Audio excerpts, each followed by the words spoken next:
Existe uma pedra no coração do Rio de Janeiro.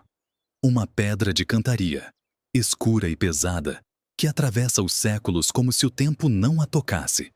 Ela fica na Praça 15 de Novembro, no centro histórico, e qualquer carioca passa por ela sem parar, sem olhar, sem imaginar o que guarda. Sob aquele arco colonial, famílias inteiras nasceram, cresceram, morreram e deixaram seus nomes gravados não em lápides, mas nos próprios bairros, nas ruas, nas histórias que o Brasil esqueceu de contar. E se eu te dissesse que quando Dom João VI chegou ao Rio de Janeiro em março de 1808, fugindo das tropas de Napoleão com cerca de 15.000 pessoas espremidas em 34 navios, ele não chegou a uma terra sem história, que havia famílias naquele Rio de Janeiro calorento e lodacento que já estavam ali havia mais de 200 anos, que alguns desses sobrenomes deram nome a bairros que você conhece, a praças que você frequenta, a um arco de pedra que você talvez tenha atravessado sem perceber.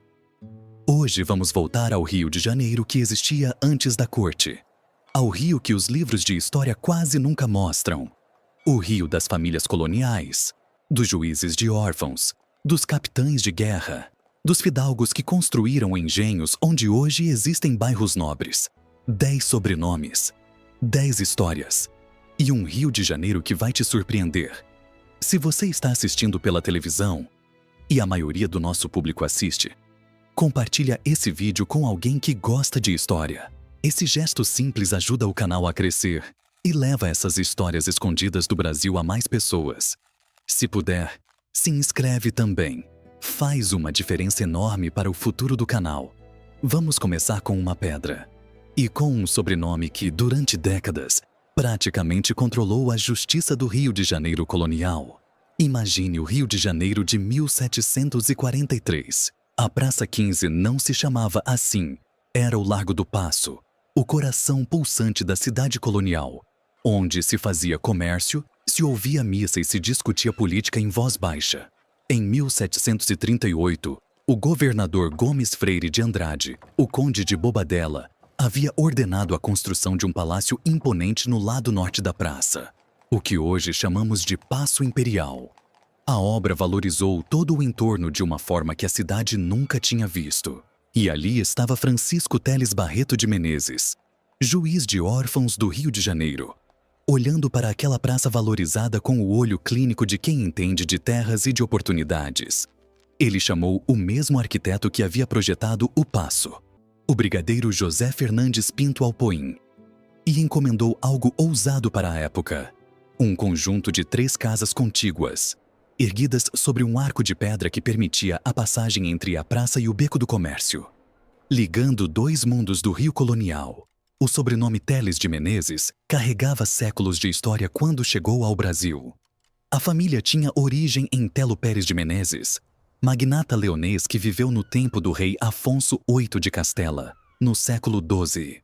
Senhor de terras, patrono de mosteiros e hospitais, cujo nome daria origem a uma das casas nobres mais antigas da Península Ibérica. No Rio de Janeiro, os Teles encontraram seu lugar no poder colonial através do Juizado de Órfãos, o cargo mais estratégico da administração colonial.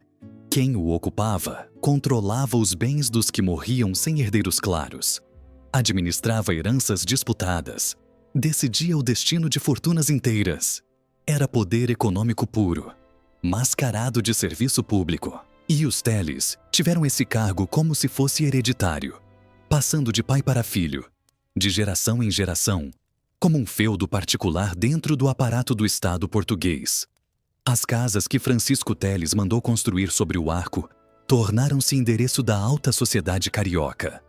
O arco ficou conhecido como Arco do Teles e ainda existe até hoje, tombado pelo IPHAN desde 1938, uma das raridades arquitetônicas do Rio colonial que sobreviveu à fúria modernizadora dos séculos seguintes. Mas então veio 1790. Um incêndio, que relatos da época descreveram como criminoso, consumiu a maior parte do conjunto. Documentos do Senado da Câmara que funcionavam ali foram destruídos. Arquivos inteiros, registros de décadas, viraram cinzas em uma noite. O arco, porém, Resistiu, como se a pedra recusasse se dobrar à tragédia. Quando Dom João VI atravessou a Praça 15 em março de 1808, o Arco do Teles estava ali, silencioso, guardando a memória de uma família que havia moldado o Rio de Janeiro colonial muito antes de qualquer navio real aparecer na Baía de Guanabara. Hoje, se você caminhar pela Praça 15 e procurar o arco de pedra que leva à Travessa do Comércio, estará passando por baixo da Casa dos Teles, pelos alicerces de um poder que o tempo quase apagou, mas não conseguiu. Se os Teles de Menezes eram o poder burocrático do Rio colonial, há uma família que foi algo muito mais ambicioso. Uma dinastia, 3 gerações, quase um século inteiro no comando da cidade. Uma família que tratou o Rio de Janeiro como se fosse um feudo particular e que, de certa forma, tinha razão. Em 1557, um adolescente português chamado Salvador Correia de Sá embarcou para o Brasil acompanhando o governador-geral Mendes Sá. Seu tio era filho de Gonçalo Correia da Costa, cavaleiro fidalgo, e de Filipa de Sá. E por esse lado materno, era primo de Estácio de Sá, o militar que em 1565 fundaria a cidade de São Sebastião do Rio de Janeiro. Salvador chegou como jovem nobre em busca de fortuna. O que ele não sabia é que estava fundando uma das linhagens mais poderosas que o Brasil colonial jamais viu. O sobrenome Correia de Sá é uma fusão estratégica. O Correia vinha dos ancestrais paternos, com raízes na nobreza galega que havia cruzado para Portugal no século XI. O Sá vinha dos maternos, e era esse segundo nome que carregava o prestígio maior, o que abria portas e gerava reverência. Usar os 2 nomes juntos era uma declaração de identidade e de poder. Salvador, o Velho, como ficaria conhecido, tornou-se governador do Rio de Janeiro em 1568, um ano após a fundação da cidade, sucedendo Estácio de Sá, que havia morrido de ferimentos de guerra. Governou por 2 vezes, entre 1568 e 1598. Em 1567, já tinha um engenho de açúcar funcionando na Tijuca, célula inicial do que se tornaria o grande morgado dos assecas no século seguinte. Foi ele quem concedeu as Sesmarias de Jacarepaguá em 1569. Terras que seus próprios filhos logo reivindicariam para si, alegando abandono pelos beneficiários originais. Essa manobra, documentada nos registros coloniais, revela como o poder funcionava.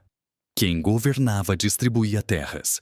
Quem distribuía eventualmente ficava com as melhores. O neto, Salvador Correia de Sá e Benevides, nasceu no Rio de Janeiro, carioca de nascença, e levou o nome da família a uma dimensão atlântica que seu avô jamais imaginou. Governou a cidade 3 vezes, entre 1637 e 1661. Lutou contra os holandeses na Bahia em 1625.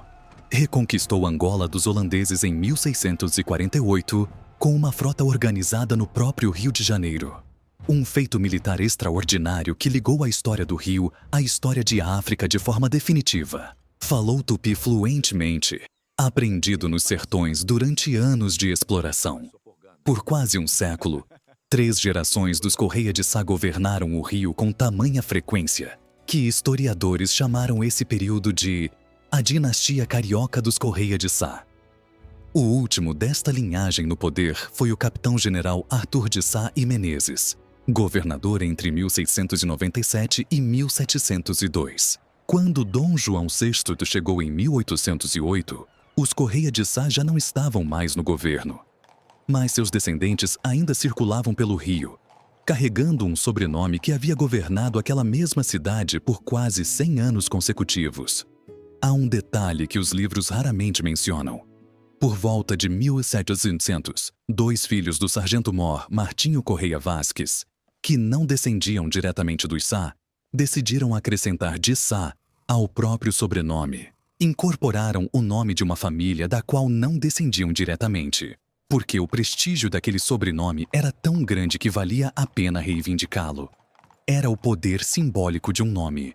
Mesmo sem sangue comprovado, o sobrenome valia. Mas há um sobrenome do Rio colonial que não se tornou poderoso por causa de terras ou de cargos.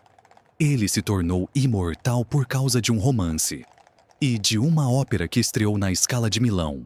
Dom Antônio de Maris nasceu em Barcelos, Portugal, por volta de 1536. Era filho de Afonso Lopes de Maris, senhor da Quinta do Passo Velho em Maris, e o sobrenome da família vinha exatamente do topônimo daquele lugar, Maris, uma localidade no Minho.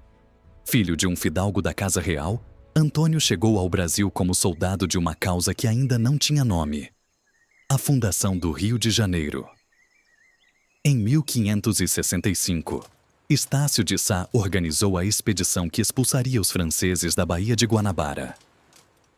Antônio de Maris estava nessa expedição. Lutou nas escaramuças que precederam a batalha decisiva.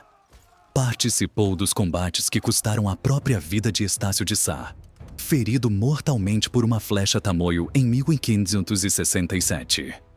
Depois, quando a poeira baixou, recebeu terras como recompensa, no que hoje seria a região da Ponte dos Marinheiros e em Niterói.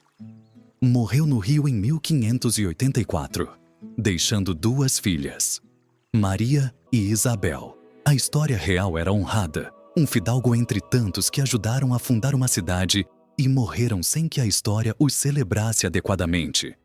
Então, em 1857, um jovem escritor cearense chamado José de Alencar começou a publicar em folhetins no Diário do Rio de Janeiro um romance que transformaria Antônio de Maris em lenda. No livro, Alencar inventou para o velho fidalgo uma filha, Cecília, de olhos azuis e cabelos dourados, apelido Ceci, e colocou ao lado dela um índio goitacá chamado Perri, nobre e leal como um cavaleiro medieval. A história passava-se na capitania do Rio do início do século XVII. Era ficção. Claramente. Antônio de Maris nunca teve uma filha chamada Cecília. Jamais viveu em um solar às margens do rio Paquequer. E certamente não houve um índio que salvasse sua família com aquela dramaticidade que Alencar descreveu com maestria. Mas a ficção se tornou tão poderosa que ultrapassou a realidade. Em 1870, o compositor Antônio Carlos Gomes levou a história de Antônio de Maris para a Scala, o templo da ópera mundial. Il Guarani estreou em Milão em 19 de março de 1870 com imenso sucesso. O Brasil, que havia se tornado império, chegava aos palcos europeus pela voz de um indígena ficcional e pela imagem de uma família colonial que existiu de verdade, mas cuja história real era bem mais simples do que o romance sugeria. Quando você ouve as primeiras notas de Il Guarani, aquela abertura vibrante que virou vinheta histórica do Brasil, está ouvindo o eco de um sobrenome que pertenceu a um fidalgo real que chegou ao Rio mais de 200 anos antes de Dom João VI. Antônio de Maris não se tornaria lenda por seus atos históricos. Tornaria lenda porque um escritor romântico, 2 séculos depois, decidiu que ele merecia uma história maior. Há uma ironia bonita na história que vem a seguir. O homem que recebeu uma das primeiras sesmarias do Rio acabou tendo seu sobrenome apagado pelo nome de quem comprou suas terras.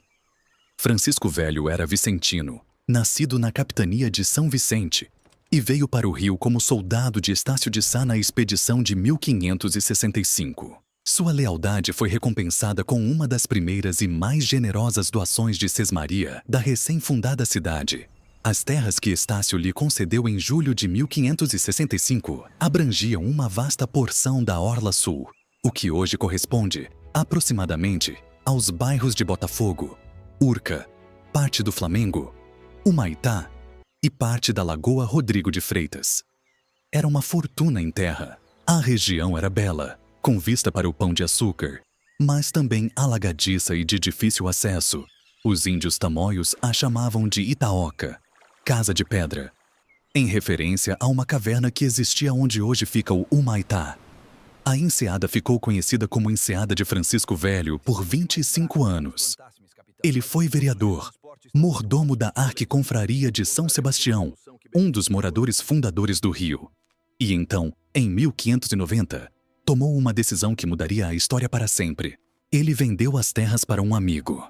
João Pereira de Souza Botafogo era militar português cujo sobrenome não era de família nobre. Era uma alcunha militar.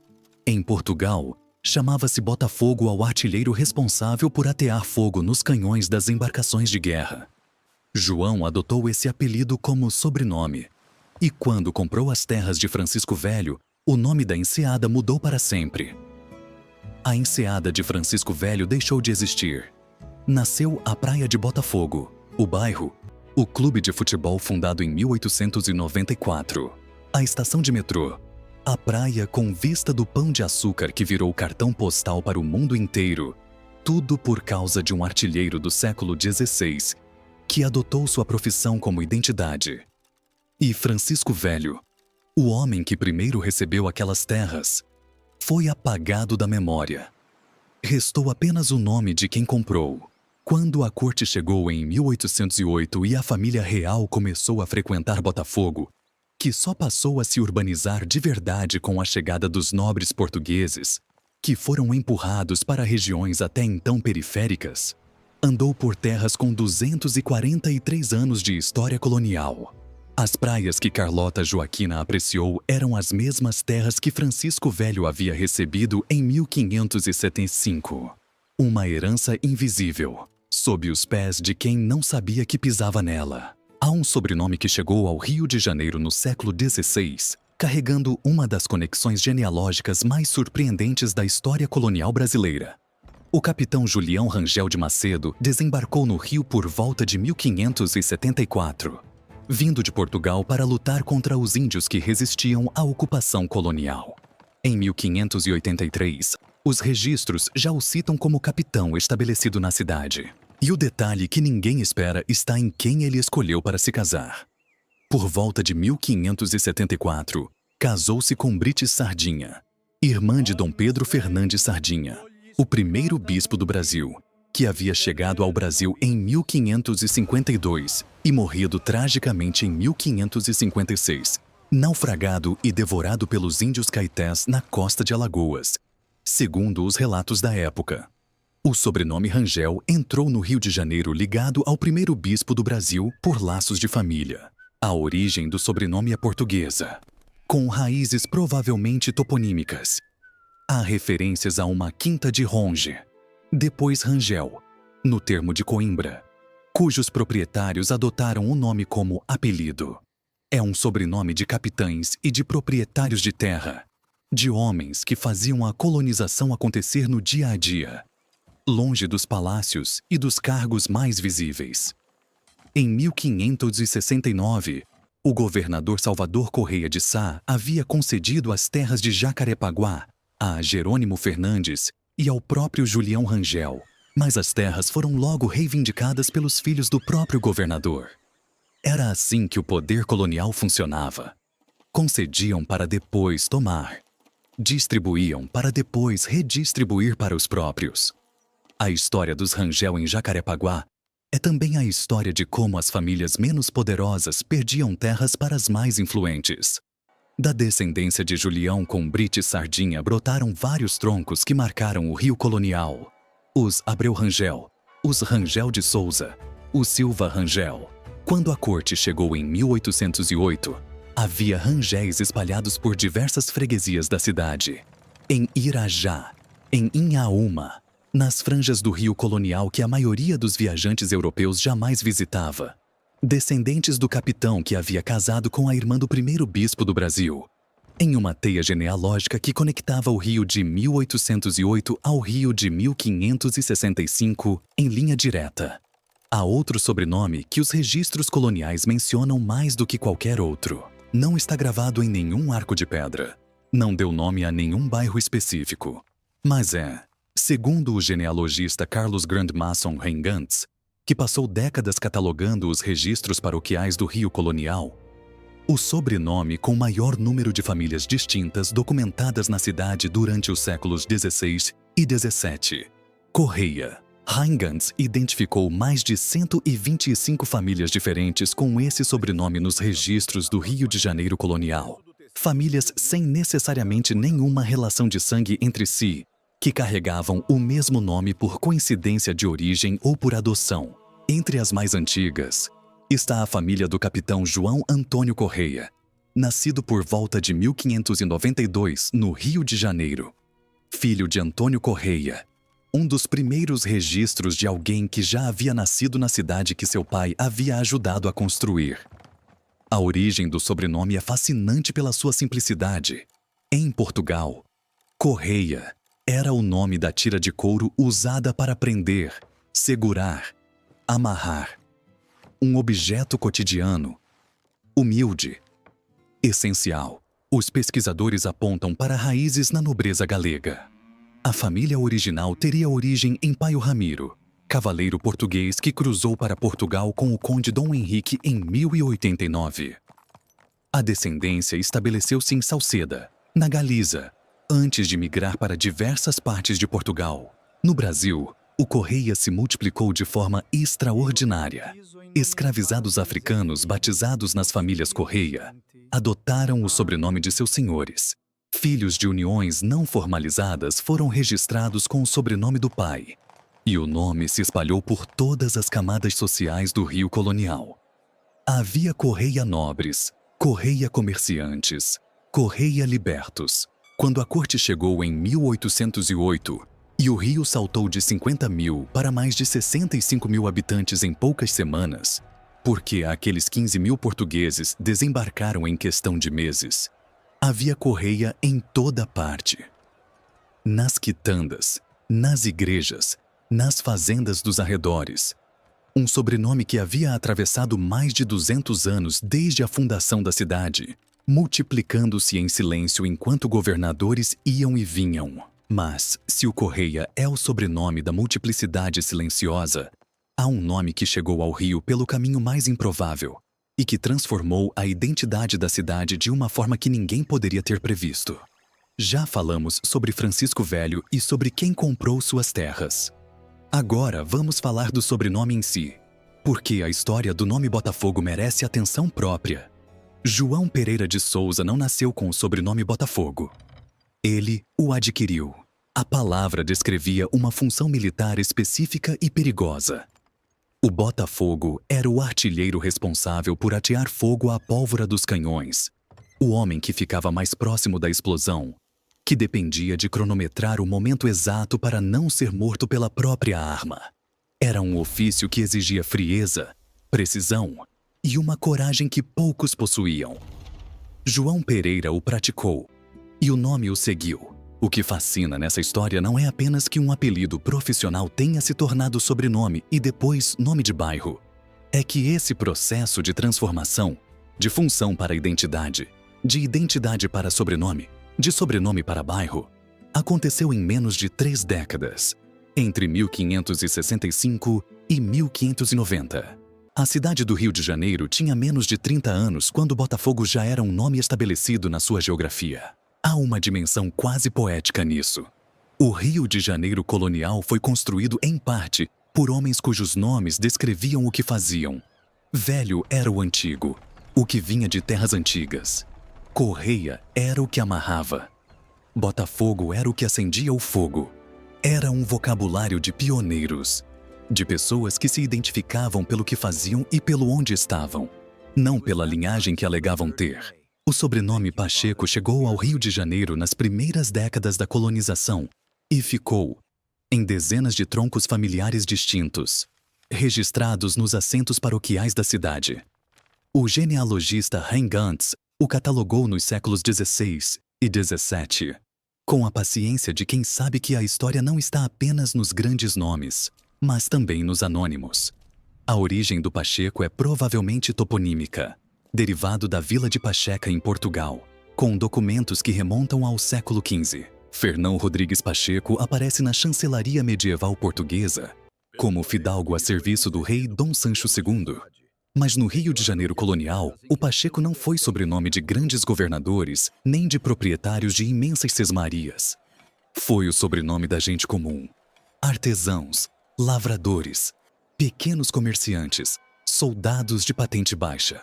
Há uma entrada nos registros de Hein Gantz sobre Francisco Soares Pacheco e seu irmão Diogo Pacheco, presentes nos assentos paroquiais da Sé do Rio no século XVII, com descendência que se multiplicou pelas freguesias suburbanas da cidade ao longo das décadas seguintes.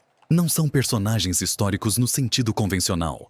São exatamente aquilo que a história colonial raramente celebra. Os que ficaram, os que construíram a base sobre a qual tudo o mais foi erguido. O Rio de 1808 que Dom João VI encontrou tinha Pacheco em toda parte. Não nos salões nobres, não nos cargos mais visíveis, mas nas vielas e nos quintais e nas igrejas de bairro. Era o substrato humano sem o qual nenhuma cidade existe, por mais governadores ilustres que a administrem. O sobrenome Silveira chegou ao Brasil com uma carta de brasão de armas. Em 23 de dezembro de 1534, o rei Dom João III assinou para Álvaro da Silveira, morador em Borba, Portugal, um brasão registrado na Chancelaria Real.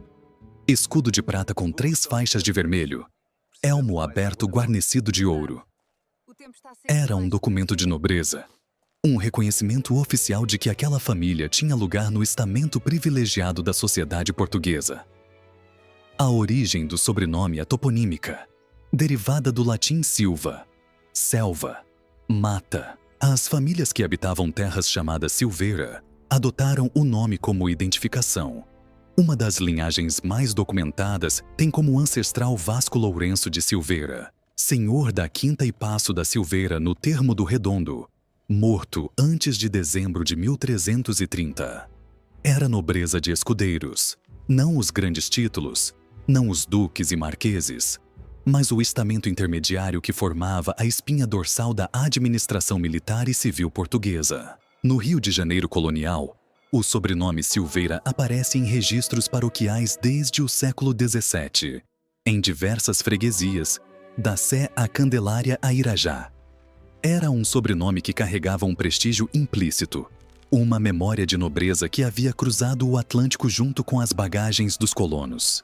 Quando ramos da família chegaram ao Brasil, como acontecia com tantas famílias nobres portuguesas que enviavam filhos mais jovens para a colônia, eles traziam a consciência de pertencer a uma linhagem documentada, de ter um lugar estabelecido na hierarquia social.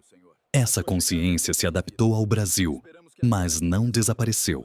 O Rio de 1808 tinha Silveira em várias camadas da sociedade, desde descendentes de linhagens documentadas com brasões e títulos, até famílias de origem mais humilde que haviam adotado o sobrenome por diferentes vias ao longo dos séculos. Era o Brasil colonial em seu estado mais verdadeiro. Um mesmo nome carregando histórias radicalmente diferentes, coexistindo em uma cidade que crescia sem plano e sem ordem, mas que crescia. E há, finalmente, o sobrenome que está na origem de tudo. O sobrenome sem o qual a cidade do Rio de Janeiro talvez não existisse. Ou existisse de forma completamente diferente. Sá. Mendes Sá chegou ao Brasil em 1557 como governador-geral de toda a colônia portuguesa.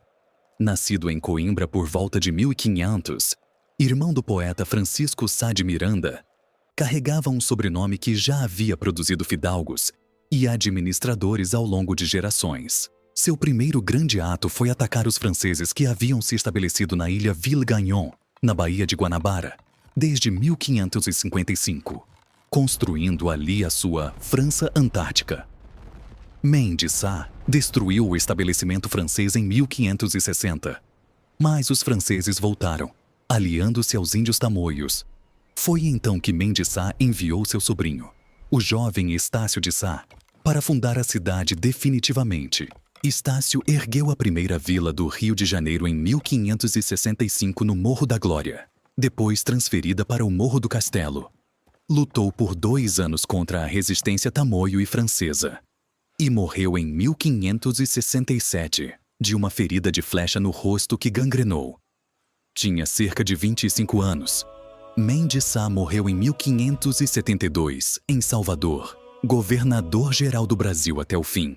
O sobrenome Sá ficou, não apenas nos registros históricos, ficou nas famílias. Salvador Correia de Sá, governador do Rio que já mencionamos, era parente por via materna. A linhagem dos Sá entrelaçou-se com outras famílias coloniais de formas complexas que os genealogistas ainda estudam. O que ficou foi o nome de 2 homens, um tio e um sobrinho, que decidiram onde o Rio de Janeiro seria construído, que pagaram com sangue e com anos de vida o preço dessa decisão. e que deram ao Brasil colonial uma cidade que haveria de se tornar capital do Império. Quando Dom João VI chegou em 8 de março de 1808 e desembarcou no cais da Praça 15, o mesmo Largo do Paço que os Teles de Menezes conheciam tão bem, onde o Arco do Teles já havia sobrevivido a um incêndio e a décadas de história, estava chegando a uma cidade que carregava séculos antes dele. Uma cidade que havia sido fundada pelos Sá e pelos Maris e pelos Velho, que havia sido governada pelos Correia de Sá por quase um século, que havia dado nome aos seus bairros por conta de um artilheiro chamado Botafogo, que havia sido administrada por uma família chamada Teles, que controlava o juizado de órfãos como se fosse herança de sangue, que havia sido povoada por Correia e Rangel e Pacheco e Silveira que ninguém mais lembrava. Os 15.000 portugueses que chegaram naqueles navios, atordoados, mal cheirosos depois de 54 dias de travessia do Atlântico, chocados com o calor e com o que chamavam de falta de infraestrutura da cidade, não perceberam que estavam entrando em uma terra com memória própria. As casas onde foram obrigados a se instalar, com aquelas placas PR na fachada, iniciais de príncipe regente, que ordenavam a saída dos moradores para acomodar os nobres recém-chegados, pertenciam a famílias que ali estavam havia gerações. A corte de Dom João VI transformou o Rio. Isso é inegável. As instituições que fundou, as bibliotecas, o jardim botânico, o banco, a imprensa, a academia militar, tudo isso veio com a corte e mudou o Brasil de forma permanente. Mas é uma simplificação chamar de criação o que foi, em muitos aspectos, uma sobreposição. O Rio de Janeiro que existia antes de 1808 era uma cidade real, com mais de 240 anos de história, com famílias que haviam construído um mundo antes de qualquer rei português se sentar naquelas ruas. Teles de Menezes, Correia de Sá, Maris, Rangel, Velho, Botafogo, Correia, Pacheco, Silveira, Sá. 10 sobrenomes, 10 histórias que o Brasil quase esqueceu, mas que a cidade do Rio de Janeiro guarda, mesmo sem saber, em um arco de pedra na Praça 15, no nome de um bairro, no eco de uma ópera que estreou na Scala de Milão, com a história de um homem que lutou pela Guanabara antes de qualquer corte existir. Se a sua família tem algum desses sobrenomes, você carrega um pedaço do Rio de Janeiro colonial no seu nome. E mesmo que não carregue, você agora sabe que aquela cidade que recebeu a corte portuguesa com um estardalhaço em março de 1808 já tinha a sua própria história. Uma história que começou muito antes. Uma história que começou com a pedra.